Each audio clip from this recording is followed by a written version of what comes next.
Spurs 4, Manchester United 3. And if you just walked in from a night out and looked at that scoreline, you would have thought, wow, I missed an absolute classic. It was anything but. What a load of shite that was for quality, littered with errors, which made the game look 20 times better than what it was. What we can take from that game is that Manchester United's decision-making has to be brought into question. Two really, really poor goalkeepers on show there tonight. And a game that no one really wanted to win by the looks of it. So we're going to dissect it all. This is Forever United TV. Welcome along to the reaction show straight after that game at White Hart Lane Stadium, at Spurs Stadium. I'm still struggling to come to terms with what I just watched and how to sort of dissect the game into who was better, what phases of play worked best, who had the better of the ball. Honestly, it didn't matter.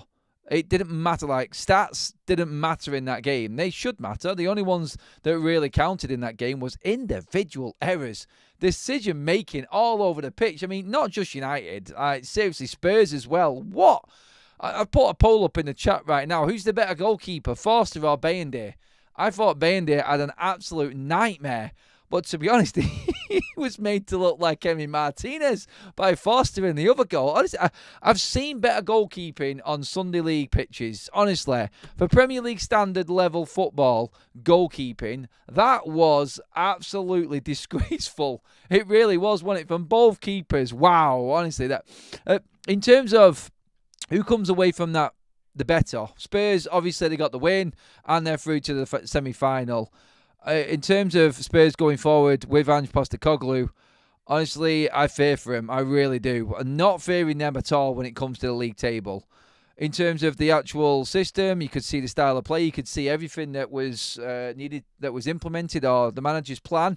That was Man United. It was clear. And I'm not being biased with that. I'm not being over the top. I'm not kissing Ruben Amorim's ass or anything like that with that. But United were the better side in that game. I don't care what anybody says. We had the better passing, the more accurate passing. I thought we were in better positions and created the more clear-cut chances within the game. Spurs just latched on to Manchester United's inadequacies in making decisions at the back. And it really, really cost United tonight. It really did. I mean, my God. Sometimes you sat there and you're just like, if I'm sat there and we're all watching that game, every single United fan's there scratching their heads. Ruben Amorim must be, he must be getting close to going bald already, watching some of his defenders defend tonight. At weekend, I was praising Lisandro Martinez to above and beyond, to a different level. I thought he was outstanding against Manchester City, but tonight, what's going through the man's head? Seriously, honestly, I can get onto him in a minute. I've got to start with the keeper first of all and go through the game as it was. Even first half, I thought United were better. I really did. I'm not just saying that. I thought we passed the ball better. You could see what United's system was. The problem we had in that game is we probably made too many changes. And Spurs' front four compared to ours, used to playing with each other, got a lot more game time between them, and were match ready. United's, even though Eriksen was excellent, I thought, in that game, I thought he was superb in his passing and what he created. His composure on the ball was second to none. Absolutely outstanding from him tonight. Him and Agate ran that midfield in the first half for me. But for Manchester United, stupid mistakes again at the back. I mean, first of all, Manchester United from set pieces. Yet again, a goal from a set piece that puts us behind. The fifth game in a row where United have actually gone behind first as well, which is starting to get a little bit disappointing right now. And we're just not switched on at all. It's weird right now what's going on with United. But free kick comes in, obviously laid off, played out wide and put back across the box. A team shot, which, let's be honest, Bayende needs to push wide. I think I agreed with what Gary Neville said in his commentary on that one. The ball's coming in quite central. You have to be able to just move the ball wide. Shove it wide. Come on. There's no reason. It's not like Roberto Carlos has just hit an absolute stinger down your throat and it's moving all over the place. He takes a tiny nick off Rasmus Højlund's boot and it's right in front of him. Push it away. He puts it in front of goal. That's mistake number one. Obviously, Solanke's keen to it and is reacting quicker than our defenders. That's number two. What are the rules in football? When you're defending, there's a set piece, or when someone's going to have a shot, even Sunday League shouts it in from the sideline, don't they? Follow it in. React. Simple instructions from the sideline that go under the radar and everyone just takes them for granted. But They are real, and they do need to be implemented into games. Like, it's simple instruction into your head. Like, he's hitting that ball, I have to move with it. Something's always going to go wrong. Always expect something to go wrong, he told as a defender. Not one Man United player, not just the defenders, not one player that was defending that line turned around and reacted to that. Solanke had all the time in the world to just pick his spot, slots it in easy past Bayindir, and that just gave Spurs a tiny little bit of momentum. But even from there, Manchester United going forward, I thought still were the better side. In control, Spurs weren't causing as many problems at all. There were the odd moment here and there where they got in down the line and were trying to cut crosses back. But let's be honest, what did Bayindir have to do significantly save-wise? I mean, everything that was hit went past him, so he had to do a lot of walking into the back of his bleeding net. But honestly, Spurs didn't create much in the first half. And then it comes back down to Manchester United again and the next issue that we've got. And scoring goals, I'll get to that in a minute, but ultimately coming in after half-time, into the second half, kicking off and just being asleep. Like, how many times? We do it so often, it's frustrating as hell. It really is. Was it Nottingham Forest? The start of the first half, the start of the second half. As soon as they come out, like, he's just giving his message to the players, and we just go into meltdown mode. I'm talking meltdown mode, and this is where I bring Lisandro Martinez into the question here, and what his decision-making is in this game. Baffled me. Completely baffled me. First of all, like, well done Spurs, reacting quickly and catching United cold, going down that left-hand side again, and cutting the ball in. And Lisandro Martinez, what was that? You might as well have swung your right foot here and cleared it out. That was dreadful defending. Absolutely shocking defending from Lisandro Martinez. To just frail a little foot here and just glance it away. Like, let's just hope that it ricochets to a United player. What's going through your head? A cross is coming. You're basically 7 yards out from goal and you're trying to play a pass.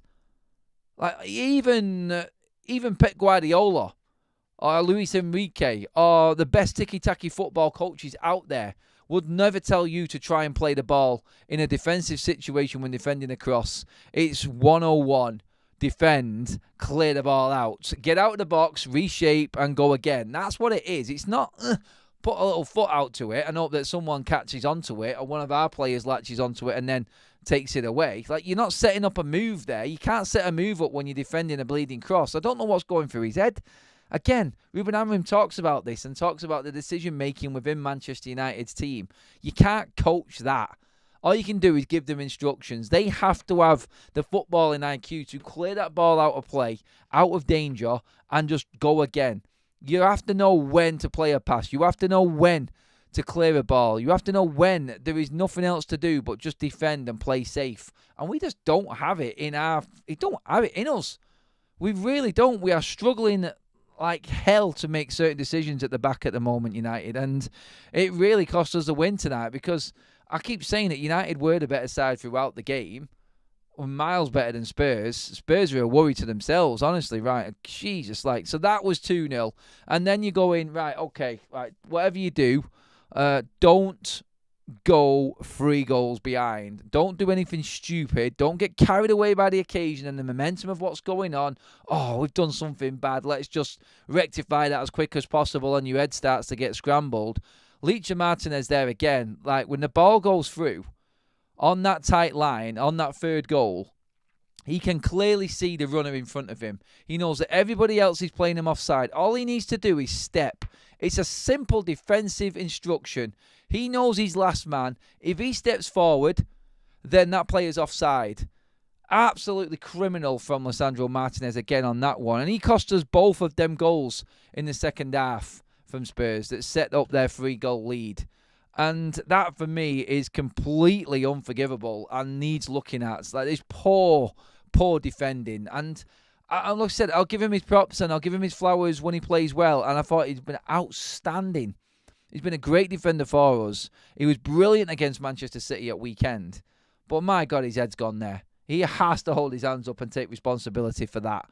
That was appalling defending from Leach. It really was. And I'm absolutely gutted that we're having to talk about it in this way again there. Like little silly things. I mean, come on, yeah. Seriously, Leachaw, that's cost Ruben Amorim tonight at Manchester United. Not Manchester United going forwards and what happened in the melee, because after that, I can't even explain what happened after that. Forster, seriously, Forster is off his head. Absolutely off his head. I just got no idea. I don't have a clue what goes through that guy's mate. Like, say if Spurs are in trouble, if Forster's going to be their goalkeeper going forward, then they don't stand a chance in any competition. That guy, honestly, he looked like an ice hockey goalkeeper, covered in pads, just throwing his feet out at anything else, just hoping that he's going to bat something away from goal. Honestly, he was embarrassing for Spurs tonight. And thankfully, he gave Manchester United an opportunity. I think I was calling it out in the watch line. I was literally just saying, like, look, all we need to do is just stay in this game. Let's keep testing this keeper. He will give us something. He has to give us something. Lo and behold, when they're comfortable and 3-0 up, he has a complete meltdown. And he gives the ball to Bruno. Honestly, I don't know. I'm laughing because it's not our keeper at that moment, and that's something that Andre Onana would do. But that pass was suicide. Then he's holding on to the ball too much, and this is where the positives then come in for Manchester United for this, because Ammad Diallo again, like, oh my God, seriously, this kid just never stops running. He is just full of energy. He's full of encouragement. He was, 40 minutes, was it? 35, 40 minutes, goal and assist. Perfect corner to set up Johnny Evans' consolation right at the end. Brilliant tenacity and determination to close down Forster and bring United right back into it. I mean, no one else on Man United is doing what Ammad is doing there. No one's going in on the keeper and realising that he is uncomfortable. United should have latched onto this from the get-go. And luckily that we had Ammad on the pitch, that he realised and he brought us back into the game. I'm absolutely loving this guy at the moment. Everything he touches turns to gold, Ammad Diallo. And it's such a shame that he's again on the losing side tonight of what was a complete kamikaze game. But that moment there should have been it. And then United had them moments. That one when Bruno plays in Mazraoui. He cuts back. He hits the shots just wide. But I think it was Neville in the commentary again who said there's no number 9 in the box. There's no one there. And Mazraoui should have been playing that across first time. But no, he has to cut back and shoot. And he comes close. It's a great effort from him. Brilliant play from United again. Tempo is up. And then when you're pushing and pushing and pushing, the last few minutes of the game, you're in complete control. Spurs are penned in. And you only have to look at the stats towards the back end of the game there for United. Like 54% possession. We turned that around by 6% from the first half. 20 shots on goal Manchester United had. And Spurs only had 9. And they still had more on target than us. The one thing Manchester United need to be looking at to make this work for Ruben Amorim, and this is where the transfer window will come in, is we need a goalkeeper eventually. Someone who we can rely on. I mean, Bayendire, I think he's played his last game for United today. I thought he was absolutely shocking. Really, really poor decision-making. Yeah, it could have been a VAR decision for that last goal. And it probably would have been pulled back if VAR was there. The one time when we have a clear and obvious VAR decision that's going to be overturned, there's no bastard in VAR on site. Honestly, I didn't even know. I'm shouting VAR like Bayendire was, and there's no VAR in the Carabao Cup. I'm like, oh my God, I can't believe that's happened. And we just go down the other end and score from the corner with Johnny Evans just to rub salt in the wound, really, don't we? That's all that is. Oh, but I swear to God, like, poor goalkeeping. You don't get beat on your line like that. Have you seen the size of Bayendire? Like, he's an absolute beast of a man. How he gets beat there, I have no idea. It's pathetic. You have to take charge in that moment. You really do. But again, like, the whole basis, and I'm going to come to the chat in a minute and we'll get through your comments on this. The whole issue that United have got, and it went into the first half and carried on into the second half again. And the stats tell you everything you need to know there. You know where I'm going. We don't have that killer instinct up front. 20 shots, 25% shot accuracy. I mean, that is dreadful. That is absolutely dreadful for Manchester United. To only get 25% of our 20 efforts on goal on target is piss poor. It really is. We need to be more clinical. We need to have that striker that is going to guarantee you goals. I love Rasmus. He will come good in time. But like everybody at United, no one is getting carried away with Rasmus Højlund. He will stay at the football club. He is one for the future. but he is not now. He should never have been brought in and relied upon to be Manchester United's #1 goal scorer at the football club. We're getting goals from all over. Look at the goals that we're scoring. We're getting Ammad and his cameos here and there scoring us goals. Penalties with Bruno. Obscure goals today that we scored from gifts from Forster in goal for Spurs. We're not clinical enough with the chances that we do create in the positions that we get into. And that is going to hold Manchester United back. It really will. It will continuously hold us back all the way through this season. And there are going to be games like this today. The two main things that United have got a problem with is decision-making and lapses in concentration and scoring goals. And like I said, under Ruben Amorim, we're averaging over 2 goals a game. So you know that the system is working. You know we're creating certain scenarios. And law of averages, when you get 20 shots in a game, you are going to score sooner or later. But look at the goals that we scored. One was from the corner right at the end. One was from a block from Forster's kick from Ammad, and one was picking up from Forster's kickoff, which was slow, which Bruno latched onto, and somehow we scropped it in through Joshua Zirkzee. Credit to him as well. I thought he was a little bit effective when he came on, and that there lies the problem for United. It does.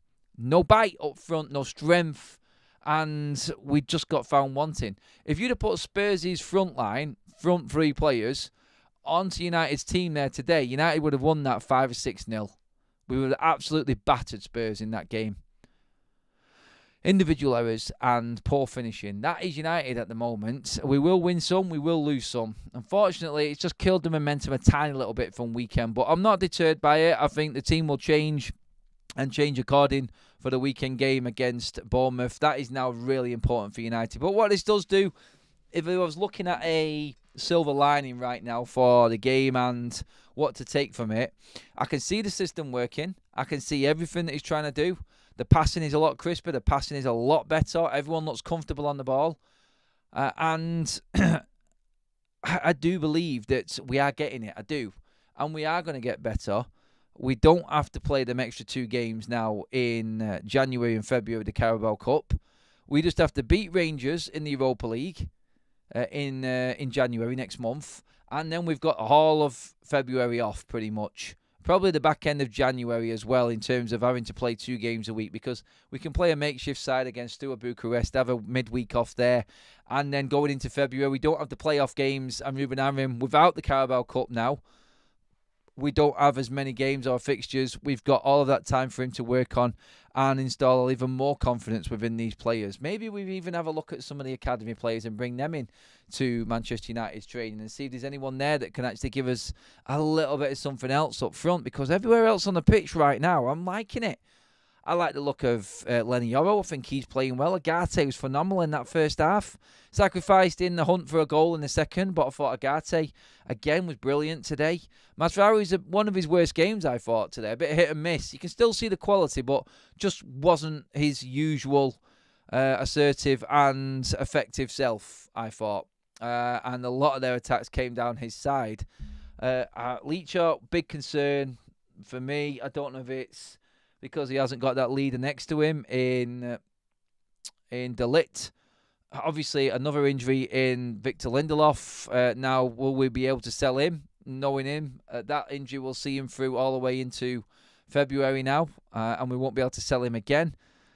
United, I feel like we're stuck in a moment right now, and transfers are needed, but I don't think we've got the money to bring them transfers in. But going back to what I just said then a second ago, I think the positives are 100% there for United right now. And I think Amorim is up against it, but he can still make more out of this. I think he can get more. Like, we are going to get punished by better forward lines for not taking our chances. And by that I mean, like, you have to take the opportunities you get, otherwise the better teams are going to punish you. And we found that out. We got away with it with City. We were absolutely solid all the way through, but you cannot play like that every week. You cannot be absolutely perfect defensively every single week. You're going to have lapses like we have. We got it against Forest. We got punished. We got punished against Arsenal. We got punished today again against Tottenham. This defence is not a defence that concedes 3, 2, 4 goals in games like we did against Forest, Arsenal and Spurs today. That's not a defence there that I'm seeing. It looks a lot better than what it's actually showing on paper right now. And it's all coming down to that football IQ and decision making. It really is. Please do give the video a like as well. We are over 100 likes. Make sure that you also subscribe to Forever United TV, everybody. Thank you so much for joining us on this. I'm going to get into the chat right now. Get your comments in the chat, everybody. Let's see what we've got here. There's loads in here right now, so let's just see. It's good. Fanbase would think... It's good fan base would think this team didn't need much after the City game. This team is poorly assembled. Rasmus equals bench. Rashford, Bruno and Nacho all need to be sold to fund transfers. Mason says Ruben Amorim learned a lot about everyone and then realised who he needs to move on and play. It's play it safe pick. Favourites and paper the cracks like Ten Hag did. Frank Davison, don't agree, Adam. I don't see anything in Højlund to tell me he's a striker now or in the future. I do. Like, seriously, when he gets a chance, he usually puts it away. He's just not getting the chance. He needs to work on other parts of his game. That alone should tell you that he has definitely got something. He has 100% got something, Rasmus Højlund. And the only thing he hasn't got is being a number one striker for Man United. He's a good striker to work behind and a world-class striker and learn from him. But as a number one, this is where he's suffering. There's too much pressure on him. And we've said this. Hyping players up and putting players into a position before they're ready to grasp it, stature-wise at Manchester United, has always been a problem over the last few years. And I think it's going to stop. I think we will make the right transfers going into the summer. But it's too much pressure on the likes of Rasmus Højlund right now for me. And he isn't that type of player yet. He's not. We are wasteful in the build-up. The press is much better under Amorim, says Jacob. It's one of them 50-50s, isn't it, right now, this game? It's like good, bad, good, bad. There's so many good points, but so many bad points to counteract them right now. And really, when you look at the bigger picture of things, it probably is where we're actually at. Like, we've got a good game against City, but again, another tough game. When you've got Arsenal, City, Spurs away, all in a row, it's hard. It's hard work to get away with everything. And we will get found out. We are going to get found out continuously as well. But as long as we stick to the system that Ruben Amorim is playing, and we're playing the way we are, we're getting a lot more possession, we're looking after the ball 20 times better. We just need that extra little bit up front. That's all Man United are missing right now. That and a goalkeeper definitely in the future. My God, what is it with our goalkeepers right now? And set pieces as well. Yeah, VAR should come into that one and kill it off. But there's no VAR. He should be dealing with that small fry on his line there. To get bullied there out of that and let that go straight in and just completely kill us off completely. Absolutely flattened us. And you know what? That kind of all came from a poor pass from Mazraoui, which Euro had to make a tackle with. So little things like that, just poor decisions and poor execution at time from United cost us big time. As well as shot stopping, last man tackling, passing out from the back, controlling the midfield, crossing, long shot accuracy. I'm sure there's more we need to improve on. Really, honestly, I think it's picking at quite a lot there, Jay, when it doesn't really need to be. Decision making is the biggest issue that Man United have got. It really is. It is all onto that individual football IQ type of scenario right now. And I know a lot of these players are struggling with it. It's clear as day. They're struggling with it. But, hey, I still want to take the positives from the game. I think there are plenty of them. And I think Manchester United showed tonight that they've at least got the spirit, the fighting spirit towards the end as well. On top of the controlling first half we had, I thought, where we were the better side, I think we can take a lot away from it. But, yeah, I'm going to wrap it up there, everybody. That was pretty much all there is to say about that. There wasn't much more. And United will move on from this. And hopefully we can definitely put this behind us and move on to beating Bournemouth at weekend. That's what's important right now. Beating Bournemouth at weekend and getting right back up there in the league table. Nights like tonight, hopefully they don't come too often the rest of this season. They're going to give us all a bleeding heart attack. But yeah, that is it. Epic day, everybody. Thank you so much. Make sure you give the video a like on the way out. Make sure you have subscribed to Forever United TV. Unfortunately, the Reds didn't get it through tonight, but we go again at weekend, and hopefully, like I just said, then we can forget about that mess and them stupid individual errors and go from there. But for now, that is it, everyone. Thank you so much. I will see you all first thing in the morning, 8 o'clock, with the breakdown of everything and the aftermath that's come from tonight. And, yeah, well, you know what I mean. Cheers, everyone.